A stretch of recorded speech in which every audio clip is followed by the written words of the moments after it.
But I guess we could go into Kanye's interview. So yeah, we just wanted to cover that topic, but we're gonna talk about Kanye and Travis pretty much for the rest of this podcast because it's a lot to talk about for both, right? Like it's a lot. But let's start with Kanye since that's more of a lighthearted topic.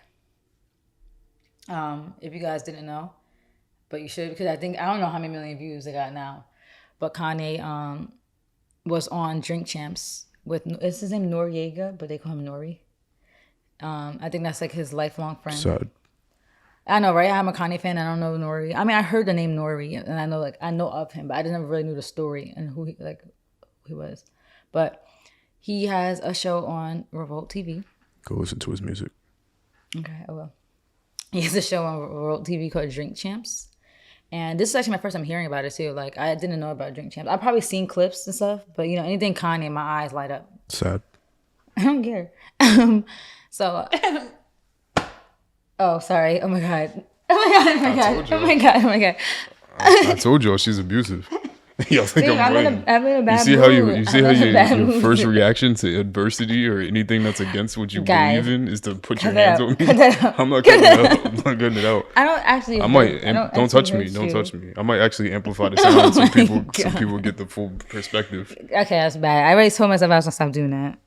I don't actually hit you. Like, we know people who abuse. I don't actually abuse you. Like we never got no physical. We never got no physical altercation. Like, I don't know anybody that abuses anybody. No, we've seen some things. I haven't seen anything. I've seen some things. I've seen some things. And that's abuse.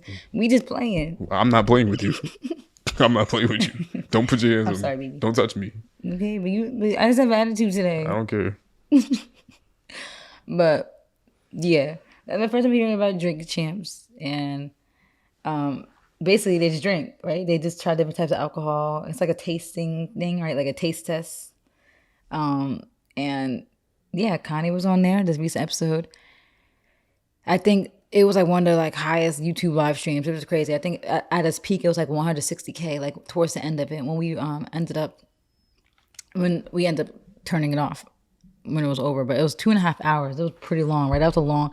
I didn't think it was gonna be that long, and we had work the next day. I'm pretty sure. We was up all night watching that.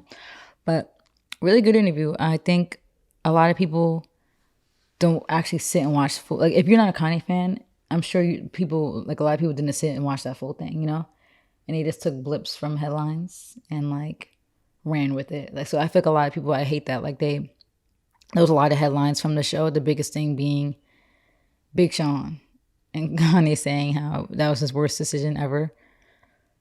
Nobody actually I feel like watched the full episode. They just watch these, they just get these headlines, and these headlines never give you the good stuff. Kanye was saying a lot of good stuff, that whole him saying Big Sean was his worst decision. That could be opinion based. That could be a debate. You guys could argue about it. But he said a lot of other stuff that was very good, facts. Especially about Black empowerment and about Black ownership that nobody ever talks about. I feel like, besides Jay-Z. And there's a few people out there that do, but nobody listens. So, yeah. What do you think? What do you think was the craziest part? Do you think he said anything crazy? I mean, he did some crazy stuff. Cause we was laughing about how Nori's reaction the whole time. He was holding his brain, you could tell he was oh no. But he did say some crazy stuff. But low-key, I thought that whole. So yeah, the interview, I wouldn't even say it was a good interview, but I think it was he's the worst person to watch an interview show. I can't. It's I'd be holding my breath. Yeah, it's all over the place. I don't care about what he says. He's a grown man. I'm not gonna feel embarrassed by something that he said, so I don't even care about that. But it's just it's hard to listen sometimes. Yeah. And especially if you don't care enough to listen, and most people don't care to listen to anything. So you had to actively listen. So I was actively listening, but to do that for a couple hours is definitely draining. But overall, it was interesting. He did say a lot of things. It's always good to hear from him, especially because we don't typically hear from our legends. Yeah, and he was ghost for a minute. This Don the Rollout hasn't said a word. So it was the most we heard him speak in You like know, literally since this campaign maybe years. years. Yeah, because all that stuff in like the campaign stuff was just tweeting. He wasn't actually talking. Yeah, he said a lot of really good things. Speaking about his orphanage and doing designs and stuff for that, and some of the initiatives that he was looking to move forward to give back to the community. All that stuff was really good. Of course, you're not going to hear about it, Nope. given everything else that he said. But he did say a lot of really good things in there. Gave a lot of really good, what I would call OG advice to society and people on, ventures that people should get into, and how people should kind of conduct themselves. Yeah, I like how he said like how people be like, "This my block," and he's like, "No, it's not. You Yeah, don't own nothing on this block. It's not your block. It's whoever owns these buildings, their block." Like black people, he's like, "This my block. This like no, it's not. I'm like, nah. You The, don't own the a single person thing that on there." the person that really owns it could throw you out. You Yeah, wouldn't be able to do anything at about any it moment. at Yeah, any second. So all that stuff was really good. If you siphon through everything else that he said, that stuff was really good. But everything else, it was good to see him having a good time. But that that slander to everybody, yeah. I ain't like that. Just Blaze. What's the other guy? Just Blaze, Talib Yeah. Kweli, Big Sean, and John Legend. I think Yeah. They all got some smoke. they all got And Kim's publicist, yeah. which I don't even feel bad about that because I could tell like the Kardashians PR team seems And the very nurses, not the nurses, the nannies. The nannies, yeah. Yeah, everybody caught it. yeah. Yeah. Which I get it because like you come from two different worlds than the Kardashians, you know. He wants his kids like to be raised by him and Kim. And I know he should know he's busy too. And I know like sometimes nannies do help, but that's not like family. I don't know. I get what he's saying though. He's just you could tell he's just all about family and like preserving a family image and all that. And like he just hates when you have people like publicists involved with that, creating an image. Like a publicist's job is literally to create a brand image, Why do they feel like they need to though? sell to make you sellable. But how? I feel like at this point, right, you don't need that. But I just feel like you notice the Kardashian Jenners, like they're always in something, and that's definitely in the works of the publicists. They always have something. I feel like to keep them relevant, but I feel like they don't need to do that. Like, how many people dipped for years and came back crazier than ever? Like, you don't need to do that. People are always gonna be watching. At this point, you kind of establish yourself into society. Like you don't need to make all these stories. You don't need to be pretending you're dating Pete Davidson for to sell Skims. Like Skims is doing great without all that, you know. So I don't know. That's probably why Kanye doesn't like it, but Kim has to sign off on it too, you know? Yeah, but to delve more into what I didn't like about it. Yeah, you can talk about, like, I know you are a huge Just Blaze fan. We literally were just talking about that. Remember, we were going to the movies, and you were playing me all I was his playing you beats. mad just please. So that's what he said. That's what I was looking at you like, Yeah, because, nah. so you could talk about that. Yeah, I don't even like the word. I don't even like to use the word love. Oh God. Babe, you can say love. 'Cause I love you. I love Kanye. Okay. So yeah, Kanye is definitely number one for me in terms of artists, people I listen to, people I try to mold my music that I make around my favorite form of production. Push the genres. We don't even need to. We could give flowers for days, for weeks, for years. We could give flowers forever. But this, I would say, would be one of the rare Kanye L's, where I feel like, starting from, I guess, maybe the people that people don't know, because Big Sean I'll do last, but people, what he said, John Legend, right? Yeah, he said John Legend. John to Legend, sell out. Quelly. Okay, so Yeah. I would say, in terms of the Just Blaze thing, for those that haven't been following that, Just Blaze, for those of you that don't know, is one of the greatest hip hop producers ever. If you talk about soul samples and chopping up the drums and making just some of the hardest soul sample beats ever, Just Blaze is that guy. He definitely made tons of hits in the early 2000s and even all throughout, like, even in the 2010s, like that No Love instrumental that he did for Eminem and Wayne was crazy. But Just Blaze is just an amazing producer. He like I his live drums. I literally have tried for years to try to replicate his live drums. I'm getting in my nerd bag. Skip ahead if you don't want to listen to it. But I've tried to find some of the replicate. songs that he did. Touch the Sky. I've tried to replicate his live drums forever, and I just haven't been able to ever really do it. So me, I'm a huge supporter, or because I'm trying not to use the word fan anymore because I'm not a fanatic of anybody, but Supporter, yeah. I, That's a I better word. like I'm very supportive of his work, and I definitely do admire what he's able to do production wise. So with that being said, Kanye's coming at him out of nowhere and saying that he copied Kanye on the Blueprint. Now I do understand what Kanye is saying, Did and he say that he's a clone? did he use that word? Or did he say that about somebody else? Because if you really want to talk about it, And he's also said he didn't get credit. He felt like Kanye said that he felt like he didn't even get credit for the Blueprint. He was like, did half of it. He felt like all the credit went to Just Blaze. which is interesting because I don't think I've ever heard that. Yeah, if anything, most people associate Kanye with Jay-Z as far as production. Yeah, I don't think I.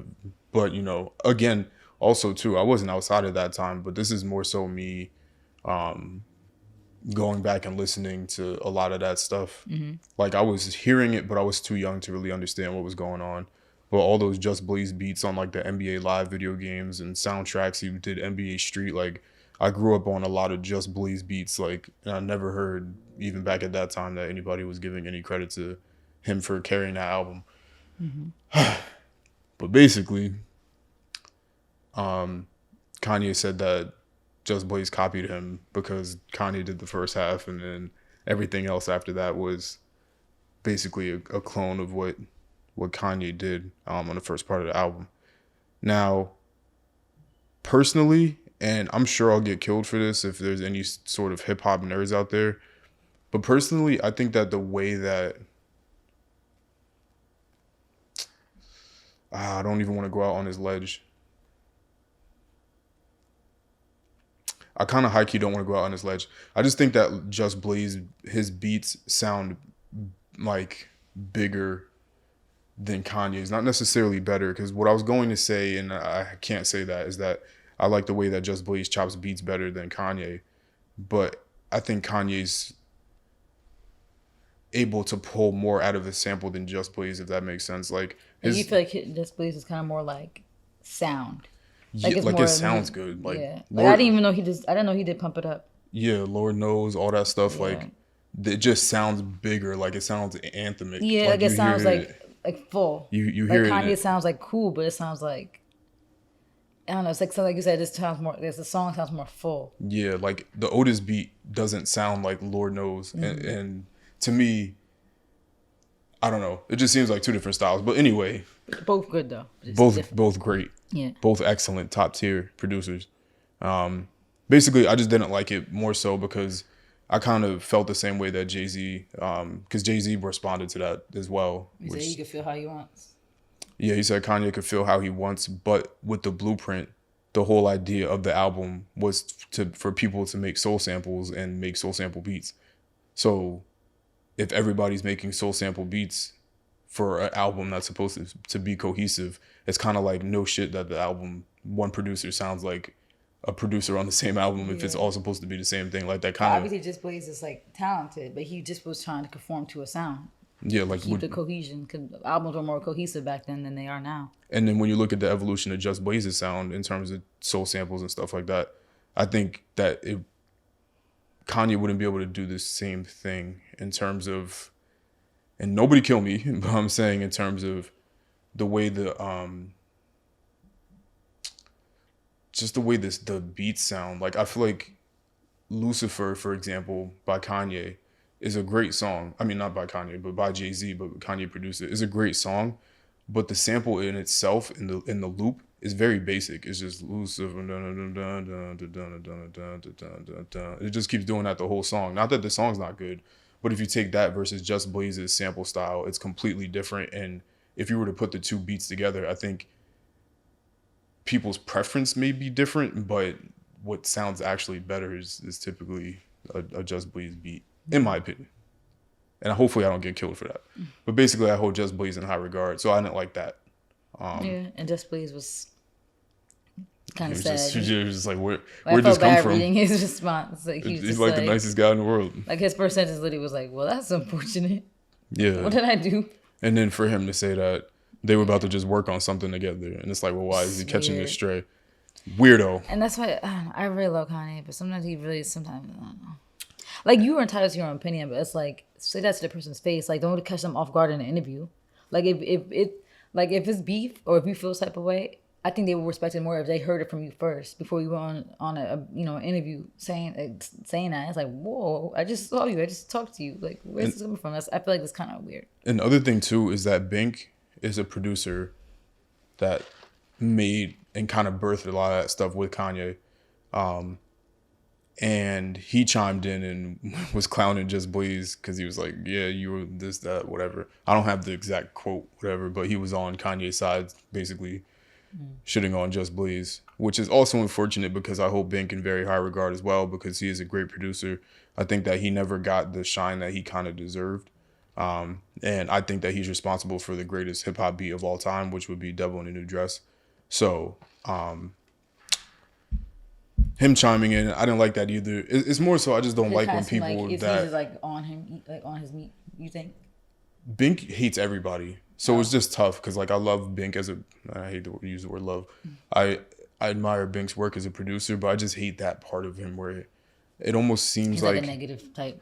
he almost seems like salty that he didn't get Like that where household name. yeah, but when he made like he kind of birthed a lot of that stuff Yeah, and didn't get hits like and flowers. didn't get his just due.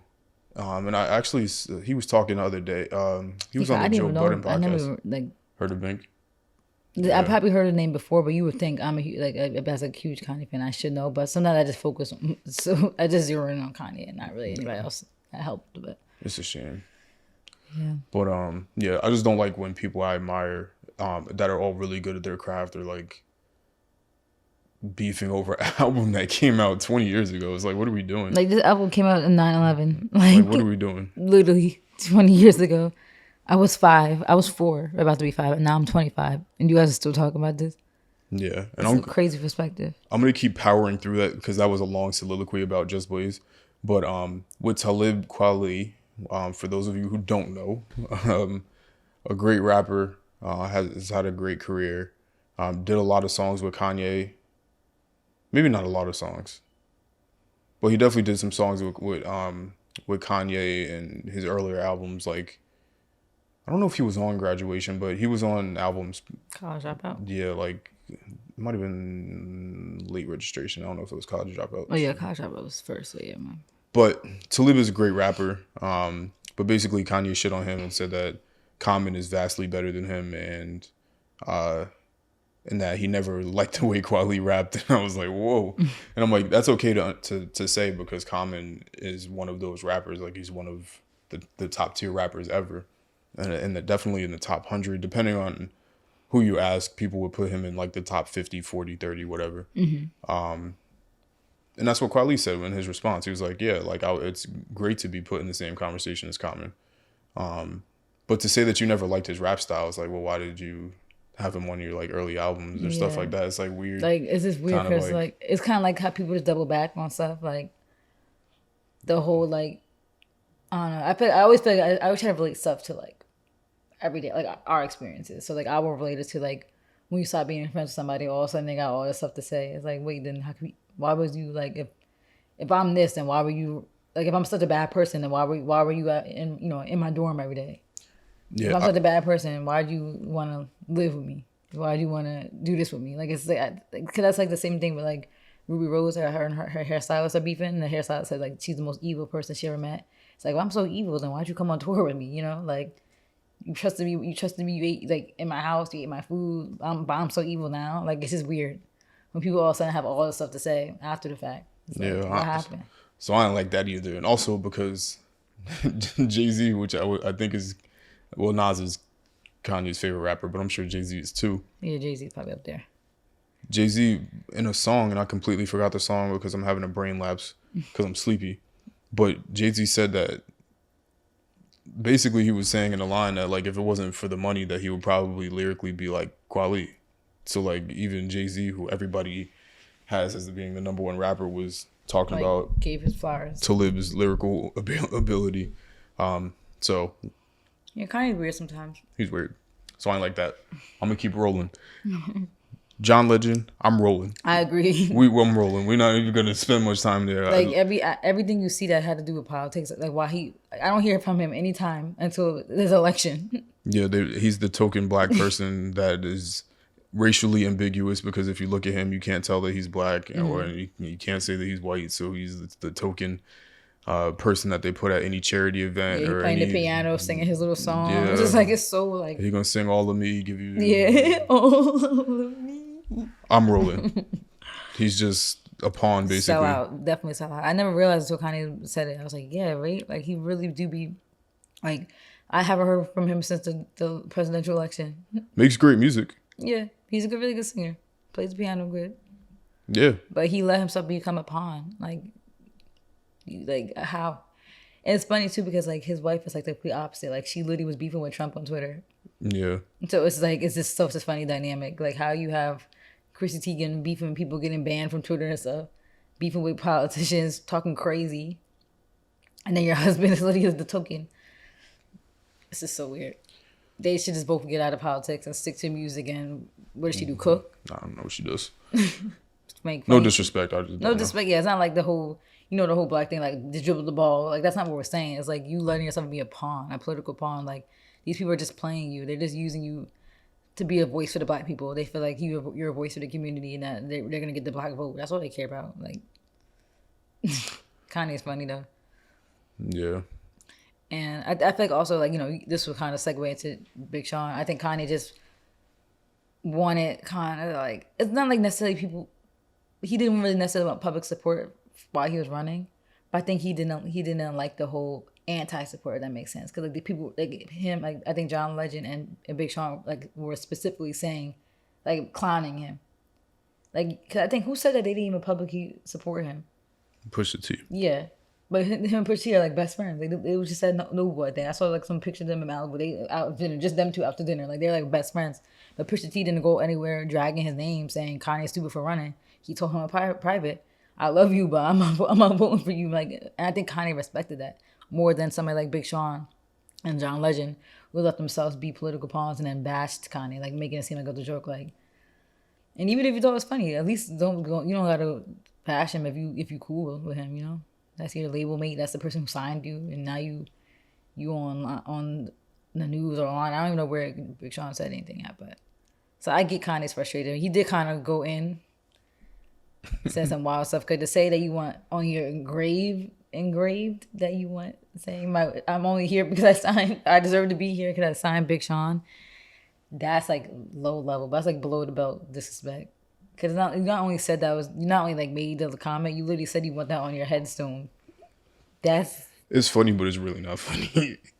And also, I wanted to make a side note. Kanye mentioned his death too much in this podcast for me. I don't like that. I'm such a big component of power of the tongue, and I don't like when celebrities speak on their death because then it always seems to happen soon after. It just gave me chills. So, God, please protect Kanye because I don't need that right now. Yeah, so the Big Sean thing, I thought was nuts. Mm-hmm. Definitely, out of any of those things, definitely the biggest L, because you have the power to drop anybody from your label. Well, first of all, because we already had this conversation, so I'm gonna reiterate the same thing that we already discussed before. Mm-hmm. So I feel like Kanye should have never signed Big Sean anyway. I think that when Kanye signed him, Big Sean's music wasn't. I felt like it wasn't cohesive to what good music was. Yeah, because think about the songs. He had I Don't F With You. Like, that don't give me Pusha T and Kanye vibes. I don't F With You. Like, that's just so, like, I don't know. That song was corny. And just, like, it don't give me good music vibes. He said. Like, all I'm talking songs. about even before that. I'm talking about, like, the mixtapes that led him. Oh, that got him signed. Yeah, that got him signed in the first place. I feel like at that particular, like he should have never been signed. It wasn't the sound. Yeah, the music wasn't like, it just wasn't fitting to me. I will say though that Big Sean ended up growing into a person that can make that type of music, mm-hmm. and he's definitely done that. Like his Detroit mixtapes, at least the first one. Did he drop a second one? I feel like he did drop a second one. The first one, just Detroit, crazy. That's probably my favorite. Not even probably. That's my favorite Big Sean project album, whatever. Like ever. and it's rapping and all that kind of other stuff. And But he's it's very capable of just the rapping extremely stuff. capable. Most of his albums are really Yeah, good. it's just rapping. A lot of it, yeah. But at that particular time, I thought it was like a weird signing, to be honest with you. But Maybe kind of saw the potential, but like you said, if he already knew what the type of music was, then it's kind of like I don't know. Maybe he just saw yeah, maybe he just liked the rapping talent and just saw potential. But I mean, at least he discovered somebody big. Like it gives me Lil Wayne vibes. Like you discovered like a big artist. I'm glad he did sign him though, because we got a lot of bangers. Yeah, we got Mercy. That's one of my I favorite songs. the list right here. We got Mercy. That's literally one of Hold my up, favorite songs. get my mic right. We got Mercy. We got Click. Yeah, Click too. Don't Definitely, like. literally one of my favorite songs. And then I started naming a bunch of other random ones. He's on the one, which Marvin Gaye and Chardonnay. we're not going to talk about that one because a certain person's on that. Oh, Pretty sure R. Kelly's on that song. oh. I said Marvin Gaye and Chardonnay. Yup. That's one of my favorite songs too. Blessings, One Man Could Change the World, Sanctified. There's just a bunch of Yeah, different songs where Sanctified. they're all together. Yeah. The rest of them are not worth mentioning. But yeah, But like those are big songs, like Mercy, Click, literally like big songs that people still listen to today. Kanye would probably make the argument that if you took Big Sean out of any of those songs, that they would still be what they are. I don't know because Big Sean had memorable verses in both.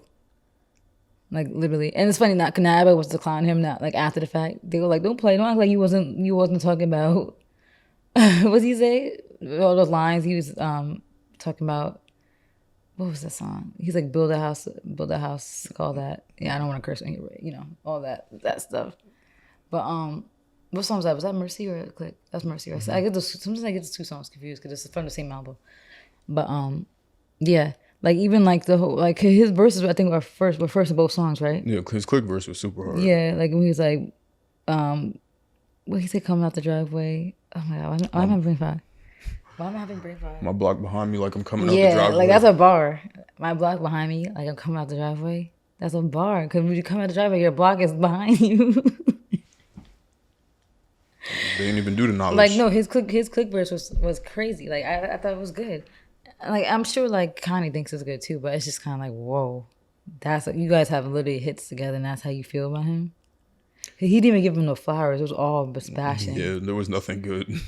That's so sad. Yeah, that was sick. Definitely, this is definitely a L. Like, And they just linked too. yeah, which makes it even nastier. But people said to zoom into his face. They said he didn't want to be Yeah, there. he definitely didn't want to be there. But also to double back real quick to Kweli. Kweli just was catching all those strays, and he said, "Yo, you just hit me to clear a sample." It's just I don't This understand. was weird. Yeah, I don't Especially know. when he's the type, like he said, he's gonna add a bunch of people to a group chat. It's like, why, like, just Yeah, do that then? Like, just why say you that. you don't need to go on Drink Champs and do that. And even if you knew, like, I mean, you don't go on these interviews usually knowing what questions they're gonna ask you. But I think if you knew you were about to do your first public interview in so long, and some of those things might come up because you're an artist. They're gonna talk about people you worked with. That's usually the same kind of questions. Put it in a group chat, like I said. If you were mad immediately about the John Legend and Big Sean like not supporting you publicly or bashing you publicly, you said you make group chats. Make the group chat right there and then, right? Like what's up? He kept saying it's up. That's his new saying now. I never heard Kanye talk about it's up. He just be I like Kanye, but sometimes he really just be like doing the most. Cause who's he around? That's his new saying. The whole time he was like, if it's up, it's up. I was like, whoa, Kanye, who is like teaching you this slang? Because I know you wasn't saying no, it's up. All of a sudden now that's his like lingo. Yeah, the Big Sean thing, definitely a L. Yeah, But Big Sean, I wonder if he's gonna go and drink champs because they invited him, and he said, "Nah, he gotta go on." If he goes on, that's gonna be a good episode too. he gonna start exposing stuff. Yeah. Oh my god, they need to talk before he gets. The one thing I will say is that the picture of Kanye holding the RIP sign is just hilarious. Like, He was just there were so smiling. many memes that came out of it. Like, I want to use for certain situations. They said there's gonna be a lot of clips coming from that. Like how like we Yeah. have clips from all his other things. He Hey, gave did you us- see the preview? Did you watch the preview? I skimmed through it because I'm gonna have to show you it the. was just a replay of the No, the last part was new. yeah. But I almost forgot. But how you feel about him just like giving us about maybe 45 minutes of just Drake? You know how I feel about Drake. I don't know. Tell me. I mean, he didn't bring up Drake first. So I will give him that. Like the interviewers, like you knew that was gonna be the main topic because all like that's literally was been the talk for the last months. Like that was big news. So like it doesn't like shock me that a lot of the interview was about him because everybody was waiting to hear what Kanye had to say. We didn't really know how he felt through all this. Like we was seeing the pictures he was posting on Instagram, the group chat screenshots, the bars that he made in the song with Andre 3000, but like we didn't actually get anything from him. So I think people were anticipating that, and the interviewers know that. You want your clicks. Revolt. Everybody wants their clicks. So they knew like the ask straight questions. So I'm not really shocked that was like the topic of the conversation, but I do feel like he did just kept mentioning him and other person interview that really had like, that Drake wasn't really a part of, and you could just tell there's really a love hate relationship between them two. Like I think Drake and Kanye both equally love each other so much that it's like hate, but it's still love at the same time. I'm sure Drake talks about Kanye all the time. Like like with his friends, I'm sure he talks about him all the time. Like it's one of those like obsessive relationships where it's two people who they want to reconcile, but the egos are too big, and all they do is just talk about each other to their friends. The funny part is I don't even think that I don't think it's reciprocated. I feel like Kanye feels that way. I don't really feel like Drake feels that way. I don't think Drake feels that way either, but I do think like it got to the point where he does now. I think because For I think Drake for a while just kind of was like hurt more, like whoa, like we was cool, like why you hate me? But then I think it turned into like yeah, and I see what you mean. Because the reason why I even got to that point is because Kanye was more so like he's loved him and admired him so much that it kind of turned to hatred. Whereas Drake, it was kind of like he loved him a lot until then it turned to hatred because Kanye started being weird first. So yeah, and like we've said mad times, for me, it's like if somebody takes something somewhere, because like let me try to think of a real good example. like if I take it too far, So if you take like the Pusha T Drake thing, when Pusha T dropped Added On, it was after Drake dropped whatever song that I don't remember, I forgot. and he name dropped Was Pusha it T. Mob Ties? No, Mob Ties was the album song, right? No, That was a beef song. Mob Ties wasn't during the beef, right? No, that was Scorpion. But they've been beefing I for forgot where years, he whatever. dropped. But yeah, But it was some song, and he name dropped Pusha T's wife, yeah. and then Pusha T's response, albeit it was kind of Max. I mean, Like it was mad. It was kind of like he was waiting for that one thing. Like, oh, that's you what he talking said. about my fiance? Or I'm about to go in. I mean, and Drake didn't even say No, anything crazy about the fiance, but wait. I guess he said he was waiting. He was probably sitting there waiting. I'm waiting for you to say one thing personal about anybody I love, and then it's everything's on the table. You brought family into it, so now we're gonna talk about family. So I respect it. What I was trying to use as an example is that what Pusha T said about that was that there's no rules in beef, and the person that makes the rules in beef is the person that is willing. To go the farthest, Yeah, whoever goes the farthest dictates the extent of the war. Like, and that's what he said in the song. He's like, "Oh, you name dropped my fiance. We're gonna talk about your Beyonce. So you'll talk about mine. We're gonna talk about yours." so to apply it to Drake, I feel like Kanye trying to sabotage Drake's career early on. Any response after that, in my opinion, from Drake is warranted. Yeah, cause it's like, dang, like you really tried to like stop what was going. Like the ball was For rolling. what?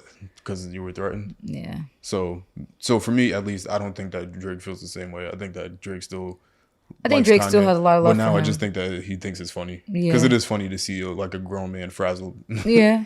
But honestly, in his interview, he didn't give me frazzled vibes.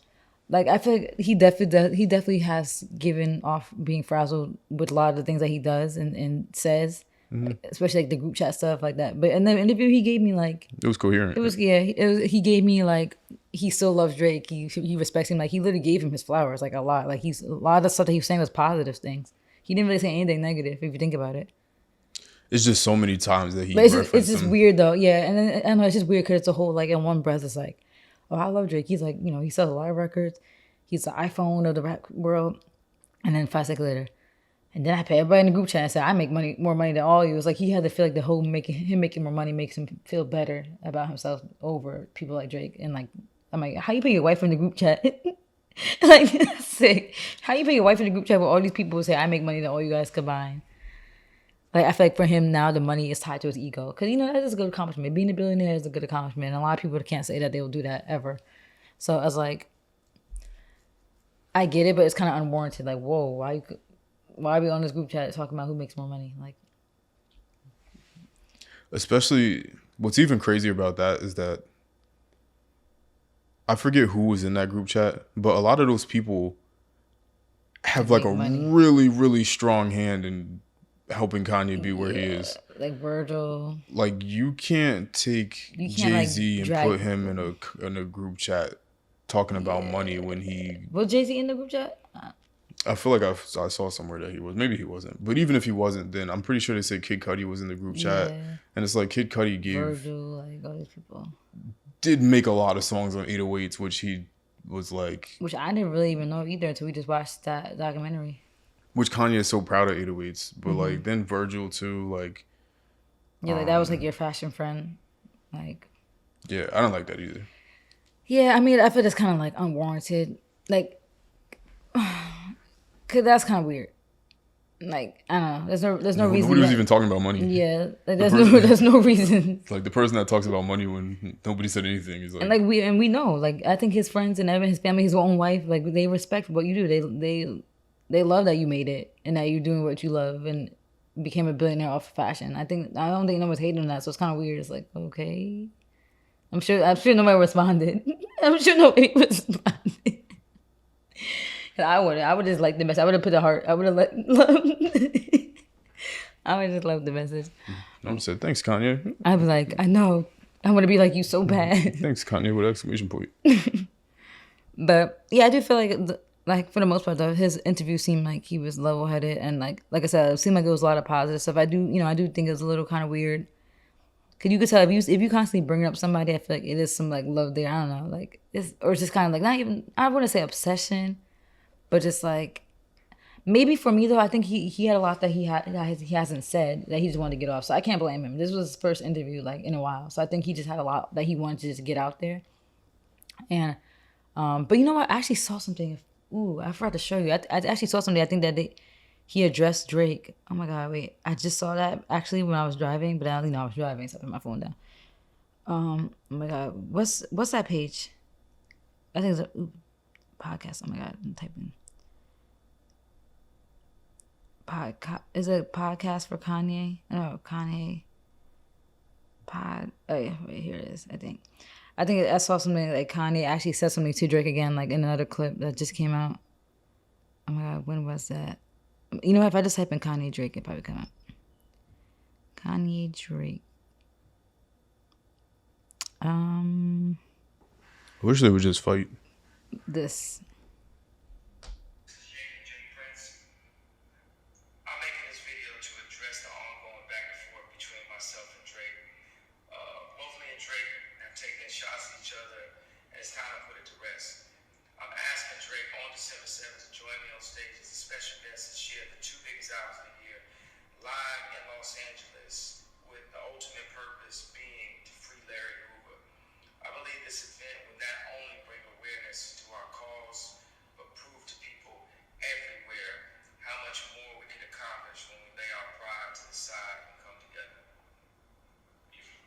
Who's that?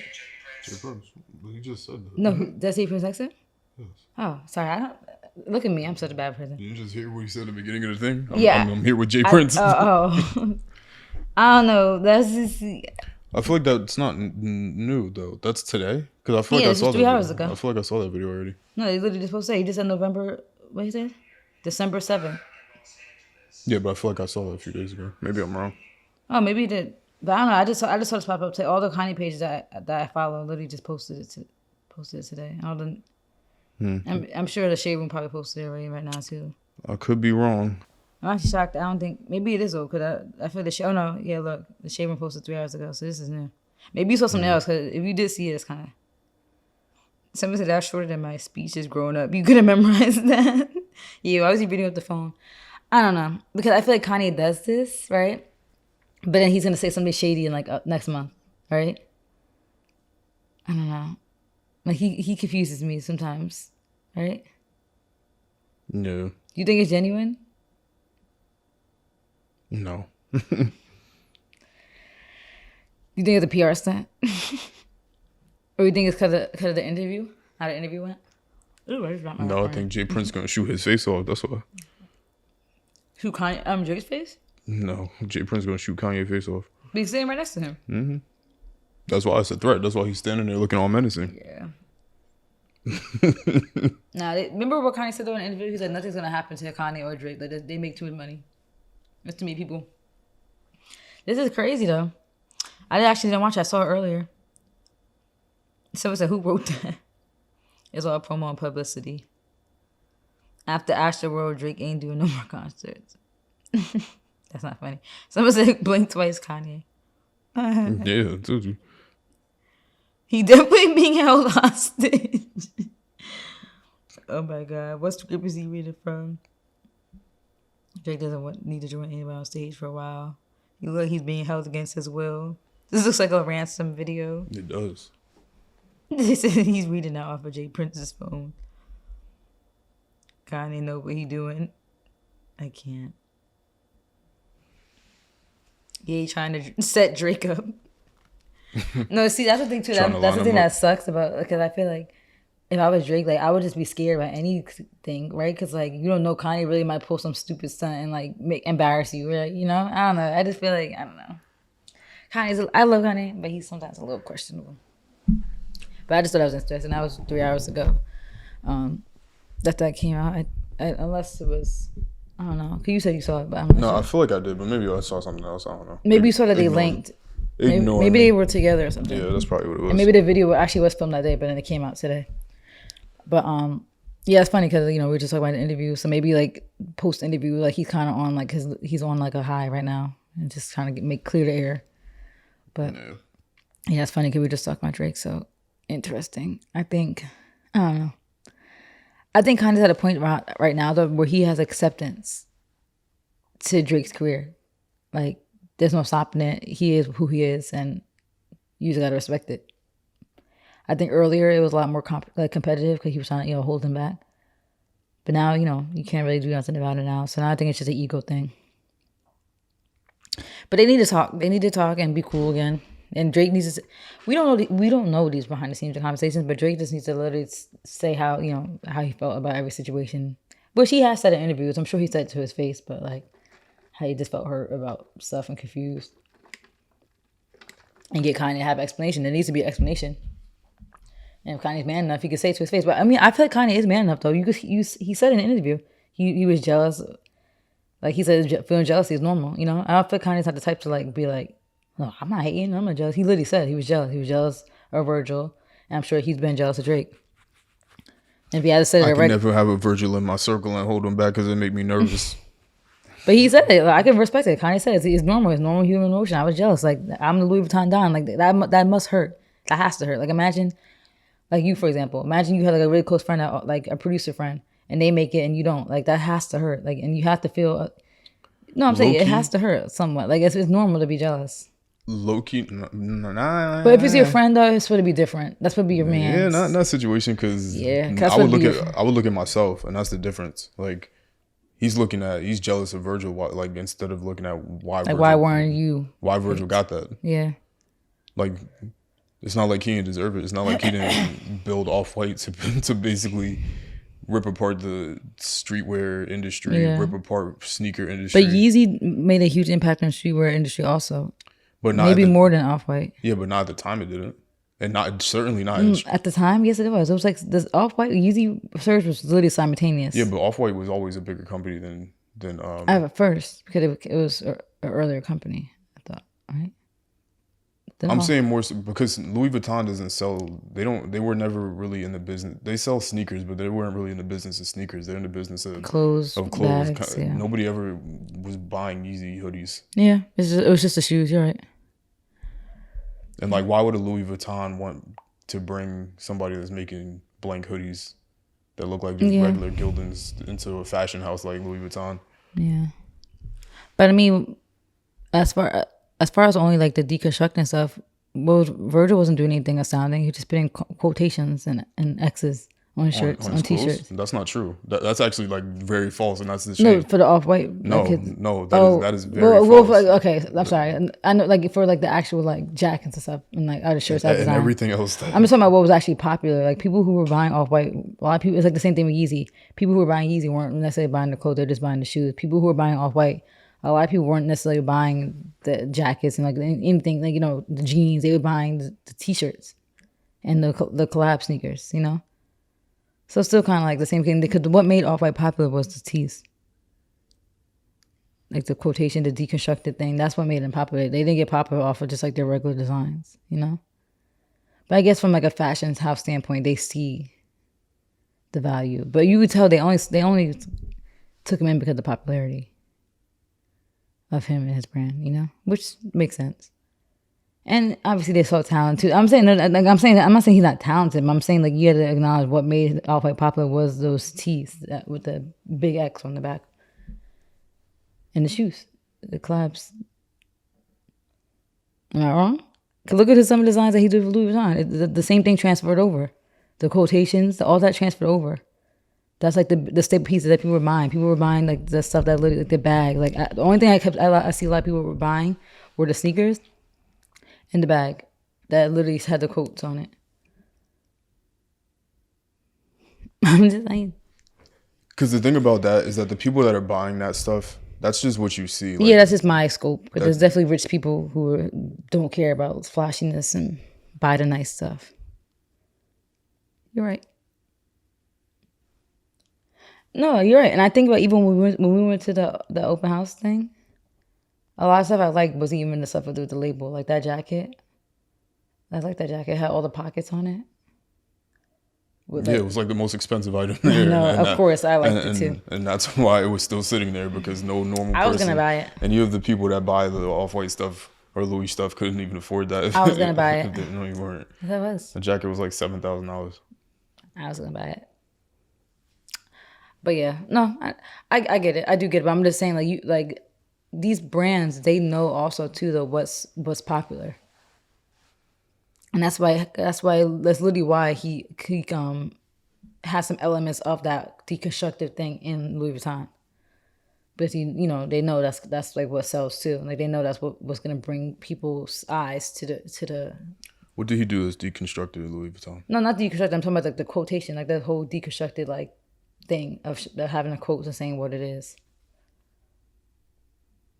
And I feel like it evolved, but I'm talking about I'm literally talking about specifically that first collection.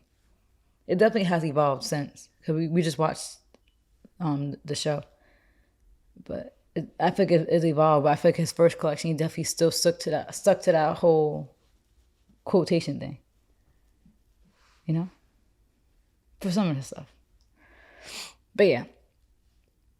I do see what you mean though. I think as far as design wise, he is more talented than Kanye, and that's why he got the job. But I feel like even if you're proud of your friend, it's natural to be jealous. You could be proud of somebody and still be jealous, babe. I don't think you realize there's a difference between jealousy and envy. Envy is malicious. Envy is when these bees be hating and literally wish bad on you and want you to have a miserable life and be like them. Am I projecting? Jealousy is like, oh my God, like, I love that for her. I'm a little jealous because, I wish I had that, but I love that for her. Like, I support her. I love her and all that. That's jealousy. We all experience jealousy. It's human nature. But you could be proud and still be jealous. Envy is when it's bad. You look at the difference between envy and jealousy? Huh? What are you looking at? If you look at the difference, there's literally a difference between jealousy and envy. Jealousy is only bad if you make it bad, and that's when it becomes envy. Envy is dangerous. Like it's natural. You can't help but to feel how you feel about something. Especially if you guys have the same goals, You don't think so? You gotta remember, people are listening, so you can't just have these blank moments and not say nothing. Because I could do whatever I want. I'm just saying, because it's awkward. You were just talking. I was asking, I said, right? Like 3 times. Or twice. Yeah, every single thing is saying envy. That's what I just said. Envy's bad. Yeah, that Kanye is envious. Oh my god. See, this what you. Anytime I'm right, you like to switch up. I just said Kanye. Said he literally said out of his own mouth, I was jealous. I said that jealousy is different than envy.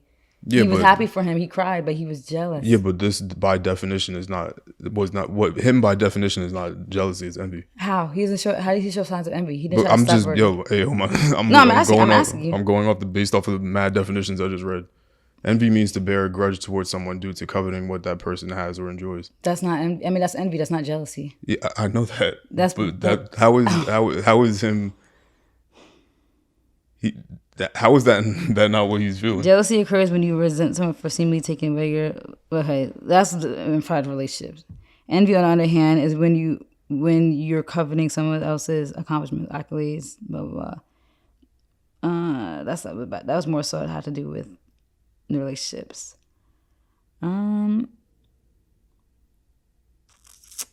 Okay, why always about relationships? I feel like I guess people jealousy is mostly about relationships. All these are literally about relationships. Envy is when we lack a desire to enjoyment. I don't know, but there is literally a difference. Like envy, it's like basically it's like you kind of don't want that person to have that. Where like as jealousy is more so like you could be happy for people and still be jealous. Like I feel like I feel like I've definitely experienced that. Like even with our relationship, people could literally could be happy for our relationship, but still like be kind of sad and jealous. Like they said, jealous is more so tapped into like your emotional like state, whereas envy is more so anger. Jealousy is more so like sadness. Like that's literally like what this site is saying. Like jealousy is more so like a sad feeling. Could you kind of like it's like mixed in with fear and sadness. Whereas envy is more so angry. Like you're mad that that person has that. You're angry that that person. He is angry. I don't think he's angry. You don't put somebody in a group chat and talk about how you make more money than them because they got the Louis job and you didn't, and that's considered being jealous and not being envious. That's being envious. That's mad. That is not sadness. Why? Well, no, he only put Virgil in the group chat after Virgil made that stuff for Drake. Yeah, he so felt even like that, he felt like he was switching teams. but even that was weird because Virgil Ben made that watch like months before months before Drake actually even wore it. Well, maybe Kanye didn't know. But even that, then like, I don't know. I just feel like I could respect somebody that's such a jealous. Like I hate when you get weird vibes from people and like, but they'll never put their ego down to say like they were jealous or like I hate when people do that. So I can respect somebody who literally could say that they're jealous because like people will be like, I'm hating on you. What am I mad at? Or like this. Like don't lie. Like we all feel jealous. Anytime I felt jealous about something, I will admit it. Like I will literally say it, but so I can respect that he at least says it. Like Kanye couldn't not have said it. So I'm saying that's all I respect. Like we can get into intricacies. Oh, I can't talk intricacies. What is that word? Wait, it's not even funny. Intricacies. We get into all the details of the difference between envy and jealousy. But the bottom line is, I can respect at least the fact that he said it. Like, yeah, I was jealous. I'm the Louis Vuitton Don. I was jealous. I could respect that because he could have easily said, "Nah, I wasn't jealous. That's my man. I wasn't jealous. I'm happy for him."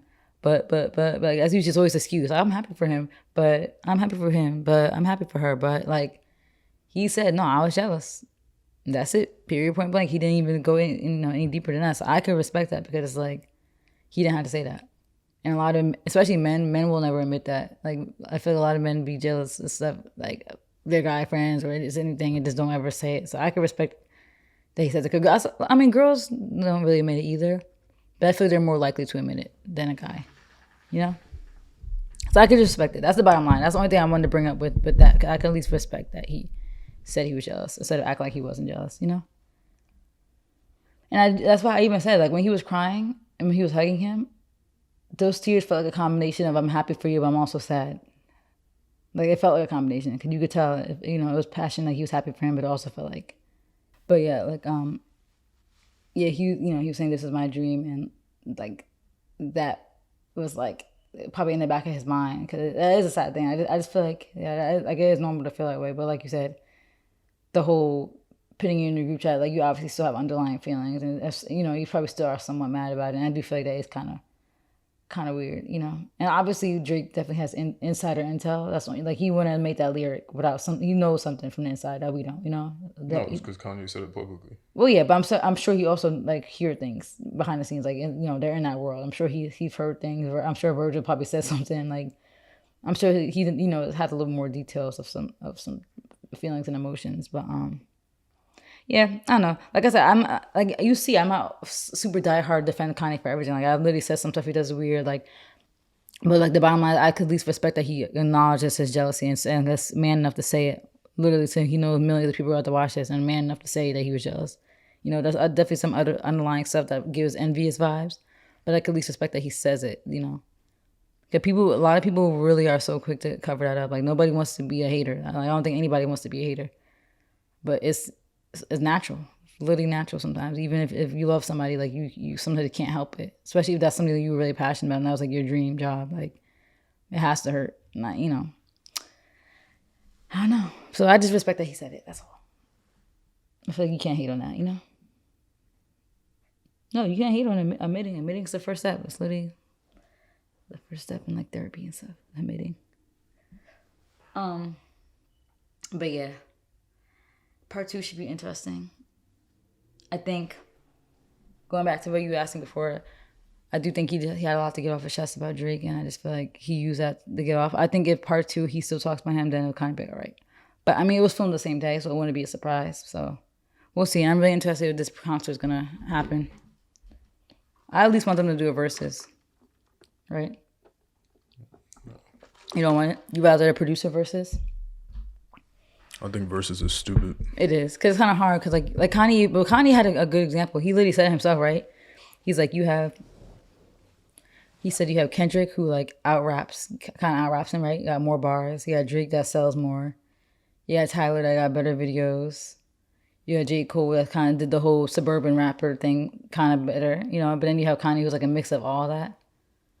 And then, you know, he dropped out then and became, you know, he's like, you know, pay attention. Like, who's really the head of this? But I like, at least I like that he acknowledged that too. Like he acknowledges all the people in their strengths, you know. But then he also says like, you know, but I'm a combination of all that, you know. And I'll also add producing in there. And I feel like when we have somebody like that, what kind of verses can he do? There's not many people that you could say, if any, that are the same with that combination, right? Produced and make good raps, you know. It's not really a lot. So I don't know if it will ever happen.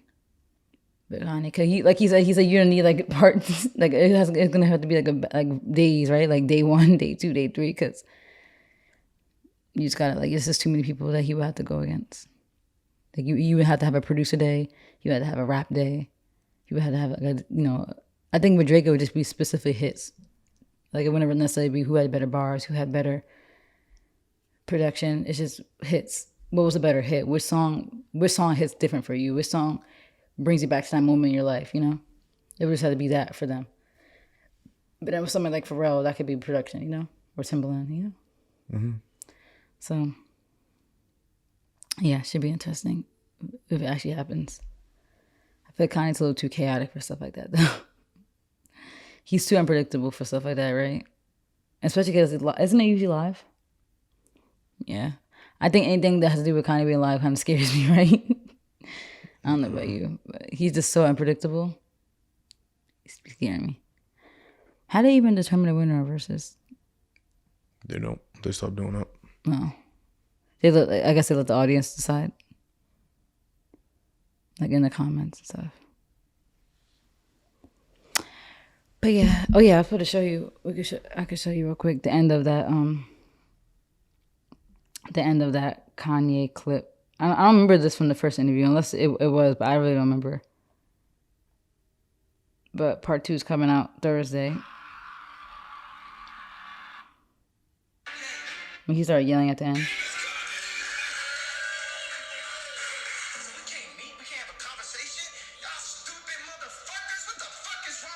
Do you remember that from the first part? I don't think I remember that. Him yelling like that? I don't remember that. So that might be new, right?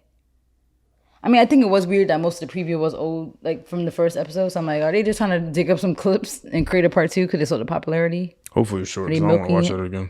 Yeah, I don't. Hopefully it's not another 2-hour one. I mean, I don't mind long interviews. It was just I think it was the fact that we had work and it was late. If it was like Thursday, I mean, It's mostly because I like watching stuff on my own time. Like you don't like watching it live. I don't like watching nothing live. Like I'm never gonna run to my TV because something's showing on like a specific time. I like watching things when I. Only reason I did that is because we never have stuff to watch. We literally like end up scrolling on YouTube trying to figure out something to watch. So it was literally just perfect timing that it was something to watch. Like it's not like I was like pressed to watch it live. It's just that we never have it. We literally just would have, if we didn't watch that, we would have just been scrolling, looking for something to watch. So it was like might as well just turn it on because it was just a timing.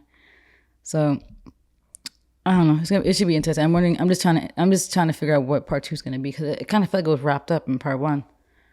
So I'm like, did they sit there more and drink, or is it stuff that they cut that they're just going to paste together? I don't know. I just hope it's not like that. Like they just trying to milk the interview.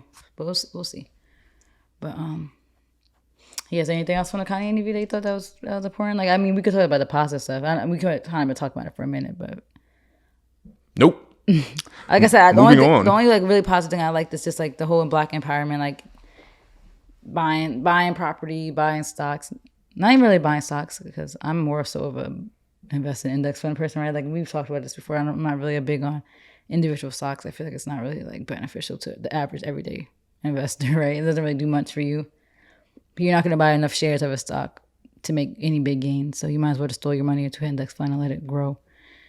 But yeah, I think he has some good advice about Black ownership and about how like the whole 808s. I don't know. That's like a whole deeper conversation. Like I don't want to like just have this all be about Kanye because we got to get into Travis, but the whole 808s being like the lowest chakra. You know, all the spiritual people were eating that up on Twitter. But I do kind of believe in music having frequency because music does invoke emotion like this. That's why the whole like you see how animals act. Like we was watching that what was that? The squirrel that was watching the guy play the saxophone. Why do you use 808s on this album, man? On this last album? Mm-hmm. I don't know. But I think he was just saying like the combination. I think he was just like bringing light to it. Like I think he still likes using it, but I think he was just bringing light to the fact that that's all people listen to. Like, and you can admit I'm one of those people. Like you said so yourself. Sometimes I need to listen to more R&B. I need to listen to more like percussion music because that stuff is kind of draining. Like sometimes I listen to like I remember like I told you I was driving to Howard with my line sisters.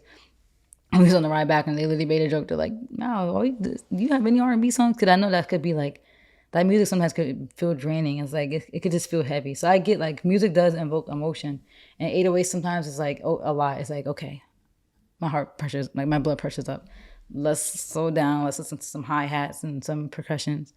So I don't think he's saying don't use 808s. I think he's just saying like how he just feels like that's all our music is, and that there's nothing more. Like, could you come to life and not got no 808s on it? Like, most of the album didn't, in my opinion. Like, I feel like it was like maybe it was like half and half, or like maybe like his uppity songs like Junior and Off the Grid, but that's like because Jesus the King, like, and then this album had a lot of like that emotional music, and you could feel the emotion. You just feel like light.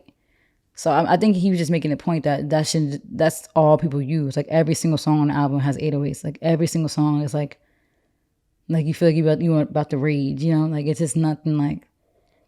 I feel like a lot of our people don't even acknowledge that, and like he said, a lot of our old music, like a lot of the early hip hop days, or like a lot of the music that comes from Africa, is a lot of drums and like uppity, and that music is all like a lot of songs with 808s is all masked in like infidelity and drugs, violence, like overly sexual. And it's kind of nauseating. That's why like I feel like when stuff like Summer Walker drops, it's a fresher breath of air. A lot of people like love the music, even though she uses a lot of 808s too, because trap R&B, and that's when it's still like, okay, look, we're still getting sucked into that trap vibe. Like, where's the? I hope somebody kills you in the comments for saying a fresher breath of air. No, I'm not saying for the music world. I'm saying for like the R&B people, the people who like R&B and like who you don't like. even know what you're arguing against. It's a breath of fresh air, not a fresher breath of air. Oh, sorry, I don't know. You can continue. My brain is mushed. But yeah, that's basically what I'm saying. Like I feel like I like that point that he made. Like, but I believe in frequencies. Music. Well, all her music had 808s. No, but I said it's still trap. It was still trap R&B. So maybe that was a bad example. But I just feel like at least it was something different. Like she has storytelling. Like that album was very cohesive, very storytelling. You could tell, like you could get the emotion of her trying to save a relationship, but just giving up and like realizing like her worth. It was why is Lil Baby his favorite rapper? I think he likes how he raps. I don't think he likes. I don't think him saying "Lil Baby's my favorite rapper" says like, "Oh, I love." Like I be vibing to his songs. I think he loves. He's talented. Like, Lil Baby's really talented. So him saying that is no surprise because he's really talented. But Kanye he wasn't even so much talking about the 808. He was talking about the lyrical content. So Yeah, that's Lil combined Baby. with the 808. That's what he was saying. He was like, you have these. I don't know how you don't believe that, babe. Like that stuff is So like if you real. if you rap the same lyrics and take the 808 out, then what? No, but he's just saying like that level of frequency. Like you're a music head, you should know music literally has different pitches and stuff. And there's some stuff that's such at a frequency that you can't even hear. It's not even like you can't hear it to like the human ear or whatever. Like it's so pitched to a certain frequency that we did those tests all the time where they say old people can't hear music at a certain pitch. You remember those little tests we used to do like on Facebook and Instagram? They used to be like all the different buzzing, and some people couldn't hear the buzzing because they said their brains are just operating different. That frequency stuff is real. Like, I do believe in that. That's like science. Like that's not even that's not even something you could really debate. Cause that's literally like a scientific fact that music has different frequency and waves that affects our ears. So does certain 808. So if you take somebody, that's what he said. Yeah, but if you take somebody rapping about gang violence and then put the 808 a couple of semitones higher and it's not in a low frequency. See, I feel like sometimes you think of things to the point and not like think deeper about what I'm saying. No, absolutely not. I don't. I listen to what somebody says and then I interpret it how I want to interpret. Yeah, but that's not good. Like you should critically think about what people are saying because you can't get across what Kanye's trying to say, and like he's you could tell it's hard for him to get out what he means. From what I interpreted it as and what I like thought about is that he's saying that frequency is like hypnotic. So you have this music, like you have these 808s that are kind of hypnotizing you. Like that's what people are saying even at Travis's concert, like which we're gonna get into. That at one point he almost like hypnotized when he was like looking at the crowd and seeing that people were passed down. He was just standing there. No, I'm saying like it's just, the music is so kind of hypnotizing. Like it does kind of like I'm not talking literal sense. I'm just talking about like that song. The music really does kind of get you into this headspace. And I feel like he's saying like when you have those underlying frequencies going on in the music, but then you also have these words, you're kind of like just subconsciously soaking in all that information, you know? I think that's more so what he's saying. Cause like that, Alex, you could say this, like sometimes it's like, it's funny, but you could literally admit music is addicting. A lot of people are actually addicted to music. Like I see people who literally can't even go outside and without headphones and they have to always listen to music. For me, I never understood that. I know people who always had to listen to music. They had to wake up, listen to music, shower, listen to music. I think it's an addiction because it evokes feeling and it evokes emotion. Like sometimes we have to look at things from a scientific level. Like music is not as simple as just, oh, it's just music. There's definitely more to it. And for you as a music buff, I'm surprised you don't really agree. No, I don't. I feel like that you're not knowledgeable enough to have the conversation Whoa, because I just gave you be talking rude. No, that's legitimately like because I just gave you an example. If you're talking about frequency, literal, that's what he's talking about. You know, literal hertz frequencies. Yes, I could open up FL Studio right now. If you, I don't want to hear high frequency music. You don't have to hear high frequency. You don't have to hear high frequency music. I will show you a little example of what I'm saying. But that's what he's saying too. So that's why I don't get how you're not like. No, thinking. I'm about to explain it to you because frequency is. Never mind. You know the reason why it's not worth it. I actually just like the tweet. We could replay what he said, so we can actually get the exact. No. You know why? You know why it's not even worth explaining? Because that's being too nitpicky. Then, because literally, if you take the actual sound and frequency, so if I drag this 808 over here, which is from Blood on the Leaves, and you go into a parametric EQ, which is the equalizer. These are the different frequencies here on the bottom. You can't really see it because it's not zoomed in. But if you play the note down here, which is just I can't really hear that. Which is middle C. I know you can't hear it, but it doesn't matter because I think that's the point, right? Because you could look at the frequency down here. But if I play the note higher, you see how it switches to up here. Yeah. If you're literally looking at music theory, if it's playing at a higher frequency, you could just play, like if you're playing the 808 and it's just played at a higher frequency, it doesn't make a difference whether it's high or low. Like it really doesn't matter. So if you take the same lyrical content, put it on an 808 that's higher, like the Baby's 808s, the reason why we can hear them so projected so well is because they're played high, they're not played low like a lot of 808s are. The 808s that you hear that are hard, like Travis' song Escape Plan that just dropped, it's in a low frequency of 808s, it's in low hertz. If you play the Baby's music, you can hear the 808 on a really trash phone or phone speaker or on a laptop speaker because the 808s are played higher. But if you take that same lyrical content and put it on a low 808 versus a high 808, it's not going to make a difference. If he's talking about shooting people, it doesn't matter. So I his know, but I think him harping on the 808 specifically is stupid. but I think they're talking about like this, like I don't feel like reading deep into this, but there's literally like things where they said that music is literally kind of a form of like hypnosis. They actually use it. They actually use music, and when you go to therapy or like mental hospitals, they actually use music as a form of like therapy and Yeah, hypnosis. which is not wrong. Yeah, but that's what I think what Kanye's trying to say, that there's like a form of low key brainwashing that we might not realize is going on because we're listening to this stuff all the time. I think he just combined the fact that there's certain frequencies in 808s that make you feel more angry, it makes you feel more like hype or like. But that's why I was saying, if you take the same thing you just said about Summer Walker's album, you take the 808 in the same frequency and put R&B No, I know. R&B That's why I chords said it's a over it, bad then example. I'm talking about the in that specific example. I was talking about the content. I was saying people. It was a fresh. Oh my god, I said it wrong. It was a breath of fresh air as far as the content. I wasn't talking about the 808s. I said it was still trap R&B, which is like I think our people are addicted to these 808s for some reason. Like why R&B still got 808s in it? Like can we give something else? I'm bored of it too. I'm acknowledging my own like addiction to it. I feel like the 808s because I feel like I want that hype feeling when I'm driving. Like sometimes I listen to calm music and I feel different. I'm like, wow, I feel relaxed. Like I actually feel relaxed. I listen to hyper music and I look at my dashboard. I'm going 100 miles per hour. Like I feel like that stuff is not coincidental, and I think that's what he was just trying to say. And then you add talking about guns, violence, cheating on your wife, and that, and now it's like that's when you associate that addicted 808s with that type of content.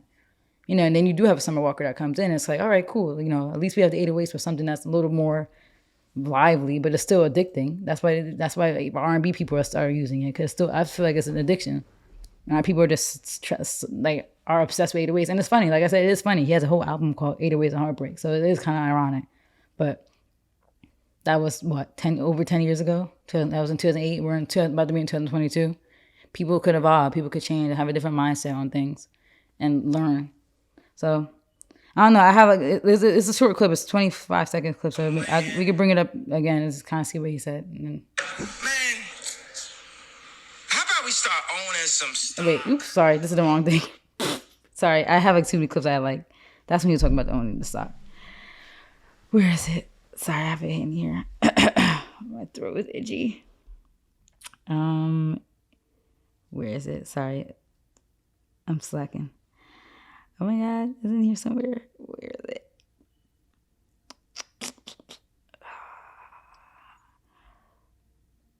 Did I not like it? Maybe I didn't like it. But I probably searched it up real quick. Kanye 808s. Let me type in 808s. Whew, it's hot. Videos. I'm gonna go to videos. And oh wait, ew, how's that showing?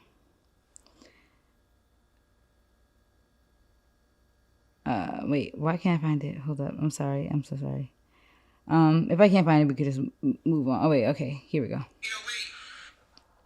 the algorithm. You know what I'm saying? The 808 exists in the lowest chakra of your body. The majority of content that's related to the 808 is killer or sexual content. The original 808s was even off pitch. So that meant it's an actual sound in a track that you don't realize is there that is up your entire frequency. And now, today, every time I hear a car come out, it's 808. But if you think about African music and hip hop, when we breakdance to, it was light. The percussion. It was upbeat. It was a drum. The algorithm. That's what I think he's more so saying. I feel like he's saying that he's associating this dark music, like this dark 808 is also associated with dark lyrical content, which people are depressed in our country, people are killing each other, and I feel like he's just saying that that's not helping. I don't think that anything's wrong with that. And I think he's saying how the frequency of your body gets messed up because you have this underlying sound that you don't even know what it is that's literally affecting your body. Like I believe in that stuff because our bodies are all operating on this earth, you know, and different sounds that come into our ears affects certain things. That's why literally if you go to doctor's appointments, they do sound stuff in your ears sometimes. Like that stuff does affect your body. And that's what he was saying. He's like, what happened to us being upbeat, black people being upbeat, uplifting each other to high pitched music, you know, percussions, like they were saying, like uppity music. Like there used to be in Africa, they don't have like, there's all these 808s all the time. It's drums and everybody's all in a good mood and, you know, feeling good. That's why a lot of people are commenting, like that's why they like island music. They listen to island music more than they listen to music now, African American music, because they feel like a lot of our music is dark. And I agree. And that's coming from somebody who, you make jokes all the time about how if I don't hear 808, I don't listen to the music. That's literally proving what he's saying. And a lot of people are just like me, sucked into that loving 808s. And then on top of that, if you're not intelligent enough to have a mind of your own, you're getting fed all that violence and sexual contact. So that's constantly being flowed into your ears if that's all you're listening to. Like you said, a car pulls out and you hear the 808s because people love that. They love for the speakers to be knocking. No one's listening to R&B while they're driving. And when they're trying to make a scene, people love pulling up someplace blasting music. I don't know why. I guess it makes them look cool. But whenever people do that, you don't hear. They're not blasting R&B. They're blasting something with 808s in it so everybody can look at their car. And I think that's what he's trying to prove. Like that's the music people party to. People don't go to parties and listen. There's no R&B playing in the club. It's all that 808s that's constantly being fueled. And some people go out clubbing all the time, and that's just all they're hearing. And I just feel like that's so like it just can't be good for your aura and your frequency. Like he's saying, like I believe all that stuff does exist. Like, cause that's deep. That's just kind of like science, So I don't know. Maybe I'm like overthinking what he's saying, but I just feel like I get what he's saying. Like I feel we need to get back to having more. Like I can't wait till the 808 trend is gone. Like I hope it dies soon because I just feel like it's like everywhere. Do you blame Kanye for bringing 808s to hip hop? He kind of did bring. I mean, he didn't, but he he just had a whole album for 808s, kind of, sort of. But I don't know. You listening to the clip, does it make sense what he's trying to say? I remember the clip. I know what he said, and I still stand on my point. So you don't think that 808s is usually a lot of music that's 808 bass is associated with the same content? Do you think Redbone is? I said majority. I'm not talking about outliers like Summer Walker and Redbone. That this new trap R&B, which is new. You said so the other day that this is new, and that you don't like it. So that those are outliers, and they're only joining the ranks because it's popular. 808s are popular, so of course they're gonna infuse 808s into R&B, and make a new genre called trap R&B. Trap R&B is new. It's not even R&B because that's not rhythm and blues. I don't even know why it's called R&B. It should just be trap singing songs. But that's a new category, trap R&B. This is new. The 808s and R&B is new, right? And you listen to a lot of old R&B. Well, I can't say it. So I would think you would agree that that's like a new genre and they're only doing it because it's popular.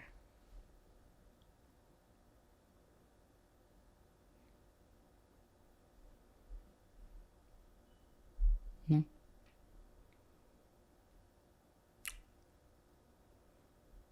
I still stand on my point. I mean, I can respect your opinion, but this is opinion coming from one of the greatest music people of all time, so it's kind of hard to disagree with somebody who's literally in the industry and like, probably talks to other people. It's also coming from somebody that doesn't know music theory and admitted that as well. Music theory is a real thing. This is the same thing I was telling you that me and my brother were discussing yesterday. I know, but I literally just saw articles about music theory based and music hypnosis, and they're saying that is a real thing, that people become brainwashed by music and become addicted to music. And that's a fact, but that's not specific to 808. You could have people that... I don't think that's what he's saying. I think he's saying how the music is associated with the lyrics. And that's what he's saying. Because I think how he was saying, like, okay, what about the part where he said there's an 808? It's a circular argument, because what's the problem then? The lyrics are the 808. The combination, that's what he's saying. He said that's what he literally said. He said, but then you combine it with the lyrical content. It's just a circular argument, because, and that's why we should probably get off of it, because it argues itself in circles. Because like I just gave the example, if you play an 808 at a higher frequency with still negative music, negative lyrical content, does that make you feel any different? No, I think him talking about the frequency was just adding the fact that there is that's what he said, and he's like, and also there is an 808 that you can't even hear. I think he just talking about 808s in general. I think like that he just used that one specific example, saying that that's also 808. That's such a frequency that you can't even hear, that is kind of messing up your body's frequency. But the reason why I don't like that argument either is because you could take a bass that plays the same frequency as an 808. And it's a shame I can't connect my laptop and anybody would be able to hear Actually, I could. I think actually if I went in the FL Studio and played something right now, I could show you. Because my issue and I really don't want to continue to Yeah, do 'cause we've this. been And I'm talking not about going this to for a discuss about minute. music theory with people that don't care about music theory. If I take an open bass, a guitar bass that plays the same frequency of an 808, that's the same pitch, same everything, it's not going to make you feel any different. Like that's my thing. Like I understand But how do you him. know? Like, because I feel like that's deeper than music theory. That's science. That's doctor level Well, yeah, stuff. You that's don't know that's how you have to literally sit no, in a test but in a music, room and see how music affects your body, and they could literally but that's a check your part of vitals. that's a part of music theory though.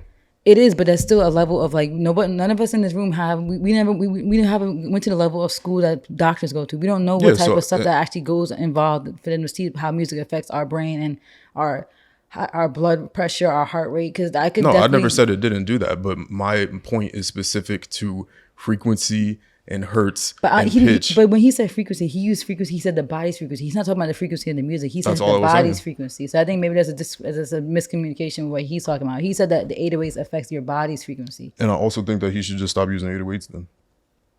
But that's not what he's saying. He never said he hates 808s. He said that when you listen to certain music, that's kind of messing up your frequency, and then you're kind of in this hypnosis, and then on top of that, now you're being fed this stuff. Like I believe in hypnosis because I actually got hypnotized twice before, and I believe it. I literally let myself relax, and I got in a state like I wasn't acting. You think I wanted to twerk in front of my high school senior class? I'm very shy. I didn't want to do that. Like I mean, I wasn't twerking, but they had us dancing and stuff.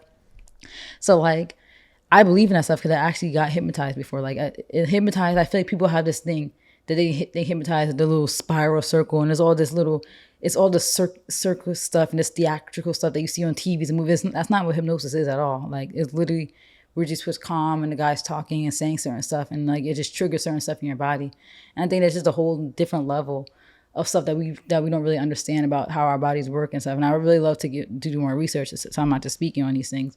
But like I think that's what he was saying, that you are in this kind of state of hypnosis when you're listening to this music that you don't realize that you're in, because it's not like you're actively thinking I'm hypnotized. Like you're not actively thinking that, because it's not hypnotized. Like I said, hypnosis is not theater. It's not all this stuff they make it look like in the old 1940 movies. It's not any of that. So you don't probably even realize you're in a state of hypnosis because it's not obvious. It's really not.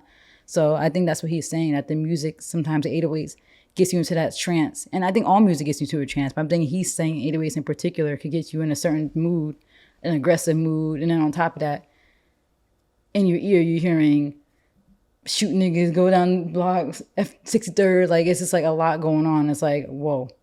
And it's like, I think that's what he's just saying, the combination too. I mean, we could disagree or agree to disagree and do further research and revisit the topic, but I do think there's some truths in both what we're both saying. And I think, but we also kind of have a miscommunication as far as frequency. So you're talking about music frequency. He's talking about the body's frequency and the 808's effect on the body's frequency. Because he's saying that the body we have our own level of frequency as well. We literally have a voice box in our head, like how we talk. We literally have, like, we could create music from our mouth. People sing.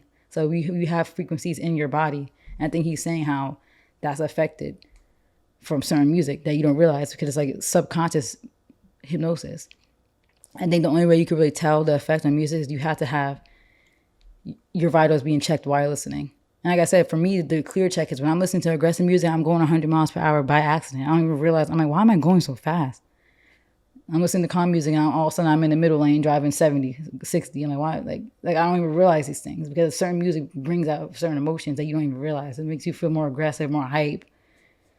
Like, and I just think that's all he's trying to say. And it's only a bad thing if you let it be a bad thing. Like, we know there's a lot of weak-minded people. That's why we get to the next topic about Travis. Like, we know there's a lot of stupid people who are so hypnotized by Travis that they're crushing people, because some people just don't think. They're just so blinded by stuff and by music and stuff that they don't even realize what they're doing. I think a lot of people aren't intelligent. A lot of people aren't conscious or aware of themselves and others. So I think he's just, there's more so, what he's saying is more so detrimental to people who are just sheep behavior, people who just like are gullible, people who just don't have no control of themselves, no sense of awareness. I think that's more so what he's saying, because I'm not about to go shoot at people because that's what the music tells me to. But I could see that someone else who's weak-minded and gets sucked into that how that stuff is just constantly being fed into your head. At one point you start doing it and believing it, And I think that's what he's saying. He's saying how our music used to be more uplifting, our music used to be more uppity, and now it's very demeaning. Everything's demeaning. And it's only our community that really has stuff like that. Like, other communities, in music. They talk. Remember we said they talk about some crazy stuff in their music too. Like, but ours is so consistently the same topics, and it's consistently these like this. And I know music is you talk about your experience, and that's a lot of our people's experiences because of what happened with segregation and being pushed into these communities.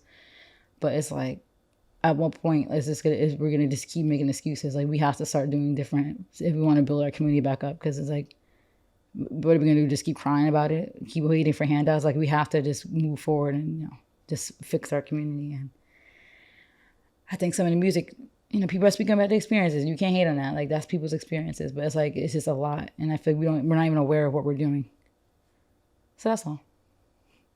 I know I was talking a lot. I'm sorry. My throat's itchy too from talking. But yeah, we talked about that for like an hour, so we can move on to the next subject because that's what we talked about. The main stuff from his interview that I feel like I can remember. But